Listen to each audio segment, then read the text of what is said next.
बिस्मिल्लाहिर्रहमानिर्रहीम। अस्सलाम वालेकुम students, welcome back to my channel. आज की वीडियो क्लास 7 के लिए है। चैप्टर 1 है सेट्स एंड एक्सरसाइज 1 है। क्वेश्चन हम इसका 11 स्टार्ट करते हैं। अगर आपको इसके रिमेनिंग क्वेश्चन चाहिए तो डिस्क्रिप्शन में मैंने लिंक ऐड कर दिया है इसकी प्लेलिस्ट का। आपको सारे क्वेश्चन 1 बाय 1 मिल जाएंगे।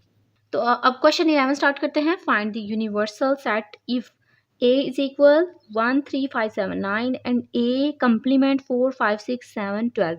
अब ना मैं यहाँ पे आपको एक कॉन्सेप्ट क्लियर कर देती हूँ कि जो बेसिकली यूनिवर्सल होता है वो कैसे होता है। यूनिवर्सल जो है ना वो एक रेक्टेंगल की फॉर्म में होता है और जो सारे सेट्स होते हैं वो इसके अंदर होते हैं। ठीक है, तो यहाँ पे ना उसने बोला है कि यूनिवर्सल सेट फाइंड करें। अब ये जो दो सेट्स दिए हुए हैं ना यहाँ पे, अब तो कैसे हम यूनिवर्सल सेट फाइंड करें, तो उसकी भी यहाँ पे एक ट्रिक है। ए और ए कम्प्लीमेंट है। अब यहाँ पे दो सेट आपको नजर आ रहे होंगे। एक सेट जो है वो ए है, तो जो ए के ऑपोजिट होगा बाहर वाला हिस्सा वो ए का कम्प्लीमेंट कहलाएगा। ठीक है, ये चीज़ आपने याद रखनी है। जब भी हमने कोई सेट लेना है यूनिवर्सल से तो उसको ना हम राउंड की फॉर्म में, जो सर्कल होता है ना उसकी फॉर्म में रिप्रेजेंट करते हैं, लेकिन वही सेट उसका कम्प्लीमेंट, उसका ऑपोजिट जो होता है ना वो बाहर मौजूद होता है। ठीक है, तो जब मैं इन दोनों को मिला दूंगी, इस पॉइंट को ए को और जो उसका ऑपोजिट है, दोनों को आपस में मिला दूंगी, इकट्ठा कर दूंगी, तो यूनिवर्सल सेट ऑब्वियसली आ जाएगा। यानी कि इन दोनों से मिलकर ही यूनिवर्सल बन रहा है ना। तो अब इनको इकट्ठा कैसे करेंगे। अब हमारे पास ऑपरेशन है, एक तो हमारे पास जो है ना वो यूनियन का ऑपरेशन है, एक हमारे पास इंटरसेक्शन का ऑपरेशन है। तो इंटरसेक्शन में तो सिर्फ और सिर्फ कॉमन चीज़ें आएंगी। ठीक है, तो जो कि एम्प्टी सेट आएगा, क्योंकि इन दोनों में तो कुछ कॉमन ही नहीं आता, ये दोनों ऑपोजिट हैं तो कॉमन कैसे आएगा। इसलिए हम कौन सा ऑपरेशन यूज़ करेंगे, यूनियन का। तो यहाँ पे हम सिंपल यूनियन का ऑपरेशन यूज़ करते हुए इस सारे क्वेश्चन को सॉल्व करके यूनिवर्सल निकाल लेंगे।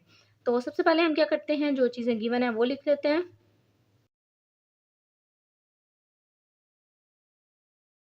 अब ये दोनों हमारे पास आ गए हैं, तो हमने सिंपल इन दोनों के दरमियान जो यूनियन का ऑपरेशन है वो अप्लाई करते हुए यूनिवर्सल निकाल लेना है।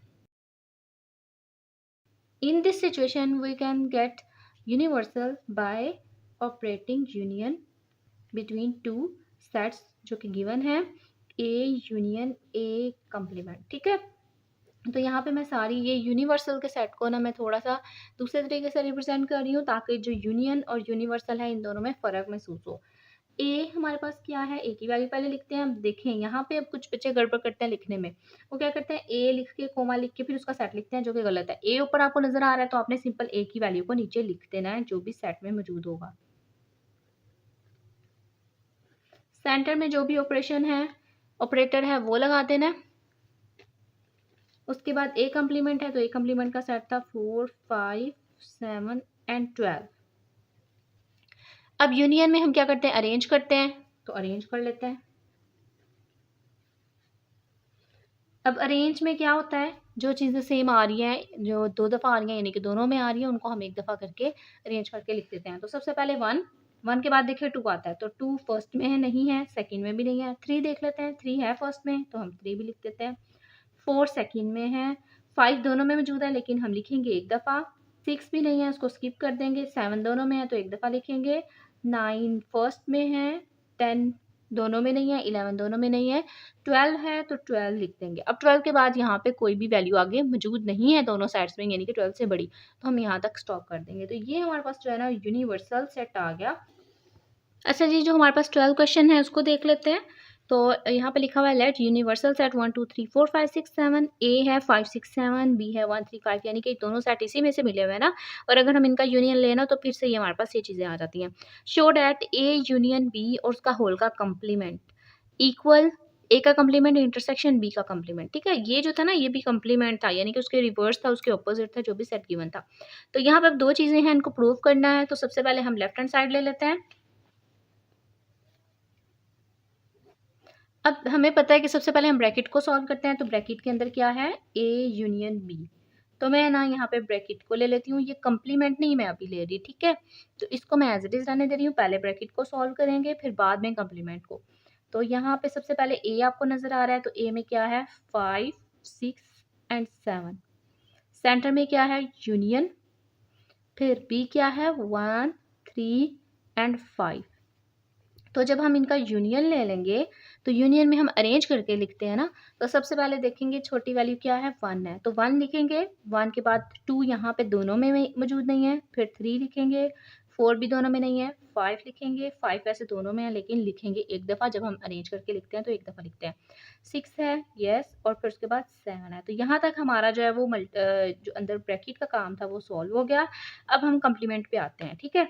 तो ए यूनियन बी, उसका होल का कम्प्लीमेंट हम कैसे फाइंड करते हैं? जब भी हमने किसी भी चीज़ का कम्प्लीमेंट फाइंड करना होता है तो उस वैल्यू को, उस नीचे वाली वैल्यू को माइनस कर देते हैं जो भी यूनिवर्सल गिवन होता है, ठीक है। ये आपने हमेशा फॉर्मूला याद रखना है कि जब ये ऐसी वैल्यू आ जाती है कि कम्प्लीमेंट किसी भी वैल्यू का फाइंड करना हो तो उस वैल्यू यानी कि जिसका कम्प्लीमेंट फाइंड करना होता है उसको माइनस कर देते हैं यूनिवर्सल में से। सेम देखें, यही चीज़ आ गई है ना।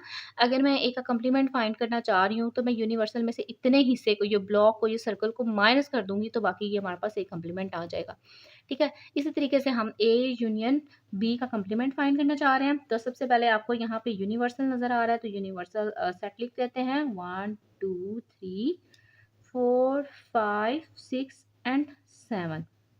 यूनिवर्सल सेट लिखा, सेंटर में माइनस है तो माइनस ही लगाएंगे, कोई कोमा वगैरह लगाने की आपको ज़रूरत नहीं है। अब ए यूनियन बी, अब आपने ऐसा नहीं करना ए को भी लिखा फिर यूनियन बी को भी लिखा एंड फिर नो, आपने अभी अभी जो वैल्यू का आंसर निकाला है ए यूनियन बी का वो लिख देना है 1 3 5 6 एंड 7। अब माइनस करने का क्या तरीका है? जब भी दो सेट्स के दरमियान माइनस का काम आ जाता है, माइनस का ऑपरेशन आ जाता है तो उसको हम कैसे हैंडल करते हैं? जो आपको सेम वैल्यूज नज़र आ रही है ना, जैसे कि 1 1 3 3 5 5 6 6 एंड 7 7, ठीक है। इनको आपने कर देना स्किप। पहले वाले में से आपने पहले कॉमन दोनों में ढूंढना है। जो हमारे पास कॉमन आ गई है ना, आपने उनको स्किप कर देना है। बाकी जो फर्स्ट में वैल्यू बचती है ना 2 4 एंड 2 4, ठीक है, क्योंकि 6 भी उसमें मौजूद है। तो 2 और 4 ऐसी वैल्यूज हैं जो क्या है, ए यूनियन बी का कम्प्लीमेंट है। आपने ये याद रखना है कि जो कॉमन के अलावा वैल्यू ना फर्स्ट के अंदर, सेकंड में भी कुछ ना कुछ बच जाता है, वो अगर हम यूनिवर्सल के साथ ना लें फिर, तो अगर फर्स्ट में जो रिमेनिंग बचेंगे हमने वो लिखने हैं फर्स्ट के अंदर। तो अभी हमारे पास ये लेफ्ट हैंड साइड का आंसर आ गया, यानी कि उसकी वैल्यू आ गई है। अब हम राइट हैंड साइड को सॉल्व करेंगे जिसमें A complement intersection B complement है। तो सबसे पहले आपने इन दोनों के सेपरेट सेपरेट कम्प्लीमेंट निकाल लेने हैं। तो सबसे पहले हम यहाँ पे क्या करते हैं, ए का कम्प्लीमेंट वो फाइंड कर लेते हैं और बी का कम्प्लीमेंट। ए का कम्प्लीमेंट मैंने आपको जैसे बताया था कि अगर किसी भी वैल्यू का कम्प्लीमेंट फाइंड करना हो तो हम क्या करते हैं, उसे यूनिवर्सल में से ही निकाल देते हैं उसकी वैल्यू को, ठीक है। यानी कि यूनिवर्सल माइनस ए का कम्प्लीमेंट निकालना है तो ए लिखेंगे, तो उसके नीचे वाले पार्ट को माइनस कर देना, ठीक है। अब यहाँ पे हम सारी वैल्यूज पुट कर देते हैं, यूनिवर्सल माइनस ए। तो यूनिवर्सल हमारे पास क्या है 1 2 3 4 5 6 7,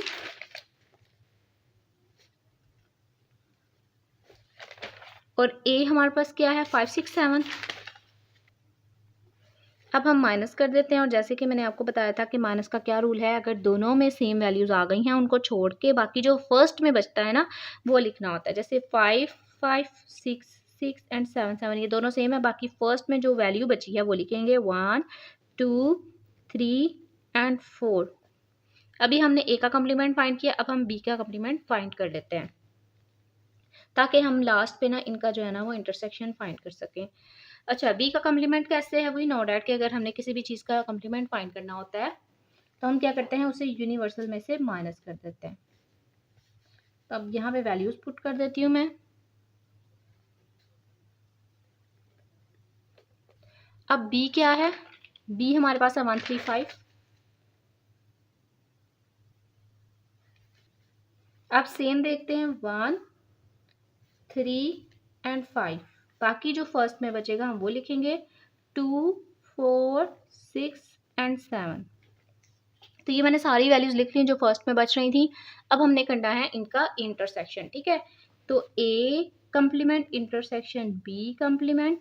तो यहाँ पे सबसे पहले मैं ए का कम्प्लीमेंट उसकी वैल्यू लिखूंगी 1 2 3 4 इंटरसेक्शन बी का कम्प्लीमेंट 2 4 6 एंड 7। अब इंटरसेक्शन ले लेते हैं, वही नो डैट की इंटरसेक्शन में हम कॉमन वैल्यूज लेते हैं ना, तो दोनों में जो सेम चीज़ें होंगी ना हम वो लिखेंगे। जैसे 2 और 2 सेम है, 4 और 4 सेम है, बाकी कुछ भी सेम नहीं है, तो 2 और 4 को आपने एज इट इज़ लिख देना है।